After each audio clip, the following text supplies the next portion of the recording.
This right here is a fantastic question, my friends, as it's asking why the American Lucas drone, which is a copy of the Iranian Shahed drone, is almost double the price of the Iranian one. Why make it more expensive? Why not just make it cheaper and then from that be able to produce double the amount for half the cost or something like that? And the answer is going to sound both stupid and counterintuitive, but it already is cheaper relatively speaking.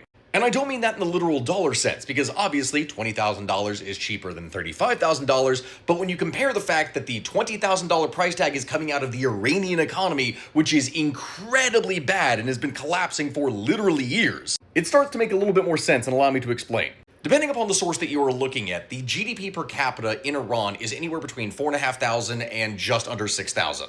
But it is absolutely not true that the people of Iran are doing relatively that well, because the majority of that wealth is concentrated in the hands of the government because of things like oil sales. If you go and compare the currency of Iran to the US dollar, you would see that 1 rial is worth literally no dollars, and that is not a glitch. The Iranian economy is so terrible and inflation has been so bad that $1 is equal to over 1 million Iranian rials, making this the most worthless currency on earth. When your currency is that absolutely worthless, it means that all of the expensive, complex components that go into varying different weapon systems become significantly harder to import. And this is a major problem for Iran, meaning that even if something is cheap by American standards, it is not cheap within the Iranian economy.